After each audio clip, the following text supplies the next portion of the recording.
माझं नाव आहे रवींद्र जोगी आणि माझं BSc ॲग्रिकल्चर झालं अकोला विद्यापीठमध्ये. आणि मी सर्वप्रथम माझं पश्चिम महाराष्ट्रामध्ये 8 ते 9 वर्ष मी काय केलं, फळबागेवरती काम केलेलं आहे. तर आता आपण शेती करत असताना मला सांगा, आपण शेती ही नेमकी कशी केली पाहिजे, म्हणजे आधुनिक पद्धतीने आणि पारंपरिक पद्धतीने याच्यातला फरक अगोदर आपल्याला समजला पाहिजे. तर शेती करत असताना आपण मला सांगा, आपल्या जमिनीची सुपीकता कशी आहे, सुपीकतेवरच आपल्या जमिनीवर काय असतात, उत्पादन क्षमता ही अवलंबून असते.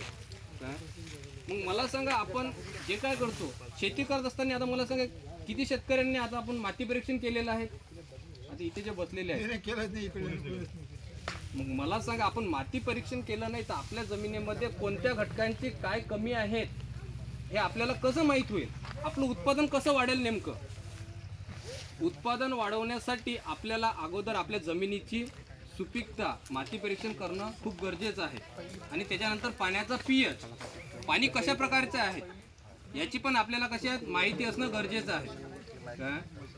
तर जोपर्यंत ज्या जमिनीचा सामू 6.5 ते 7.5 ते यांच्या दरम्यान दारातली ती जमीन योग्य प्रकारची जमीन. जमिनीचे प्रकार पकडतात 3 प्रकार, काय भारी जमीन, मध्यम प्रकार आणि हलक्या प्रकारची जमीन. काय मग कोणत्या प्रकारच्या जमिनीनुसार आपण कोणतं पीक घेतलं पाहिजे, काय म्हणजे त्या पिकाच्या नुसारच आपलं काय होईल, उत्पादन वाढेल. काय मग मला सांगा, आपण जमिनीची सुपीकता कशी वाढवायची. सुपीकता वाढवण्यासाठी आपल्याला त्या जमिनीला काहीतरी द्यायला, आपण काय देतो नेमकं त्या जमिनीला, जे आपले आजोबा जे आपले शेतीसाठी देत होते शेणखत देत होते. आता मला सांगा, खरोखर त्या जमिनीची जी सुपीकता ही खरोखर अगोदरल्यासारखी आपल्या जमिनीची सुपीकता टिकून आहे का. कारण की आपण काय केलेलं आहे, भरघोस रासायनिक खताचा वापर एवढा केला का त्या जमिनीचा सामू हा पूर्ण ढासाळलेला आहे. मग आता मला सांगा, ही जी सामू आहे, आपल्याला योग्य प्रकारचा जर सामू आपल्याला टिकवायचा म्हटलं तर जमिनीला शेणखत देणं गरजेचं आहे. आता शेणखत हे नेमकं कसं दिलं पाहिजे, काय हे कुजलेलं शेणखत पाहिजे. आपण नळ बंद करतो, कसं आहे, जोपर्यंत आपण कुजलेलं शेणखत हे जमिनीला देत नाही तोपर्यंत जमिनीची पोकळी ही वाढू शकत नाही. काय नाहीतर मग कसं आहे, जमिनीमध्ये मर रोगाचं प्रमाण वाढलेलं आहे. काय मग हुमणी, वाढवी, काय आपण म्हणतो हुमणी कशामुळे वाढली, वाढवीचं प्रमाण कशामुळे वाढलं आपल्या जमिनीमध्ये, रोगाचं आपल्याला रोग दिसून येते, पण हे रोग हे कशामुळे वाढत आहे नेमकं याची आपल्याला जाणीव असली पाहिजे ना. का या रोग तर येत आहे आपल्या जमिनीमध्ये, काय पिकांवरती, पण हे कशापासून उद्भवलेले आहे. तर सर्वप्रथम आपल्याला काय करावं लागतो, चांगलं कुजलेलं शेणखत आपल्याला टाकावं लागतो. आणि महत्वाचा जमिनीमधला घटक येतो कर्ब. जमिनीमध्ये हा आपला कर्ब खूप महत्वाचा घटक आहे. जोपर्यंत जमिनीचा कर्ब वाढत नाही तोपर्यंत ही सुपीकता आपली वाढू शकत नाही. काय आता कर्ब वाढवण्यासाठी जे आपल्या कंपनीचं रॉयल फर्टिलायझर अँड केमिकल या कंपनीची A1 बकेट येतात. A1 बकेट हे आपल्याला उन्हाळ्यात सुपर फॉस्फेटमध्ये जर तुम्ही A1 बकेट जर वापरली तर तुमच्या जमिनीचा हा कर्ब वाढू शकतो. कर्ब हा तुमच्या एक तर शेणखताने वाढू शकतो, नाही तर दुसरा A1 बकेट या खतामुळे वाढू शकतो. काय मग आता मला सांगा, आता आपण सोयाबीन या पिकाकडे येऊ. आता सोयाबीन पिकाचं उत्पादन घ्यायचं म्हटलं तर आपल्याला सर्वप्रथम काय द्यावं लागतं, त्यांच्यावाली ज्यावेळेस जर्मिनेशन चांगलं होणं गरजेचं आहे. आता मला सांगा, सोयाबीन पिकाचं जर्मिनेशन हे कशामुळे होते का, जोपर्यंत आपण त्याला कल्चर लावत नाही. तर रॉयल CC म्हणून जे आहेत हे जे प्रोडक्ट आहेत, याचं 1 किलोला 4 ml याचं वाला कल्चर म्हणून आपण त्याचा वापर करू शकतो. तर याचा वापर केल्यामुळे काय होतात, तर याचं जर्मिनेशन म्हणजे पांढऱ्या मुळ्यांची संख्येचं प्रमाण हे जास्त प्रमाणात वाढू शकते. म्हणजे कसं आहे, जर्मिनेशन हे पिकाचं खूप महत्त्वाचा घटक आहे. म्हणजे जेवढी पांढऱ्या मुळ्यांची संख्या वाढेल तेवढं पिकांचं ग्रोथ वाढेल. काय म्हणजे त्याची वाढ चांगली होईल.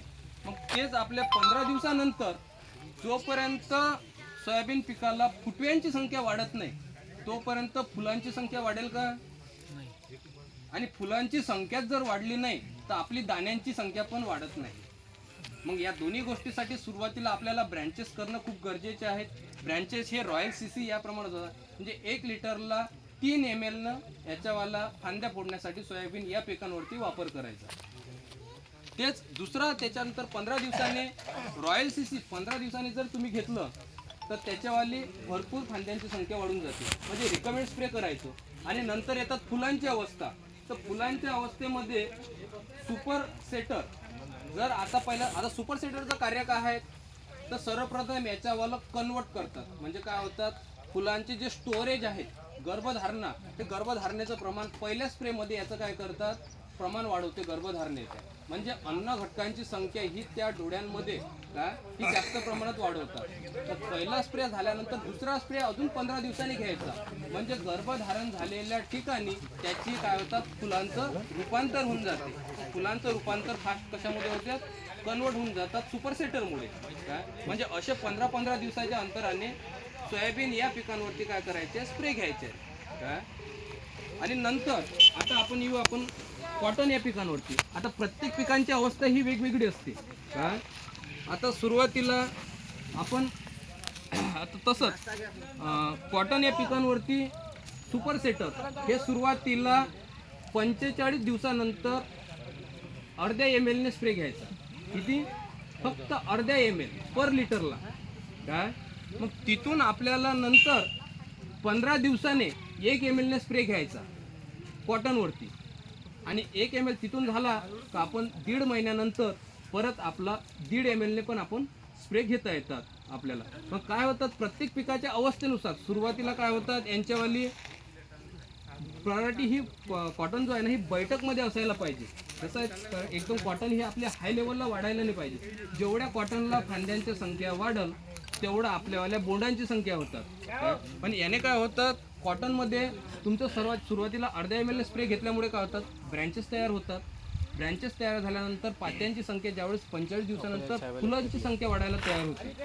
फुलांचं काय होतं, यांचं गड पुरेपूर थांबून ठेवतात. म्हणजे आपल्या कॉटनचे जे फुलं आहेत यांचं पात्यांची संख्या गळू देत नाही. म्हणजे फास्ट कन्वर्ट करतात फुलांमध्ये. आणि नंतर यांच्यावाल्या बोंडांची साईज वाढतात. दुसऱ्या ज्यावेळेस आपण 1 ml ने स्प्रे घेतो त्यावेळेस त्या काय होतं, या बोंडांची साईज वाढवतात. म्हणजे याच्या सुपर सेटरमध्ये साईज वाढते. म्हणजे तुमचं पहिलं बोंड आणि शेवटचं बोंड याची ज्यावेळेस आपण 3 स्प्रे घेतो याच्यावाली साईज ही सारखीच राहते सुपर सेटरमुळे. म्हणजे अशा आपल्याला 15-15 दिवसाच्या अंतराने काय करायचे आहे, सुपर सेटरचे स्प्रे घ्यायचे. तर आता आपण येऊ याच्यावरती चण्यावरती.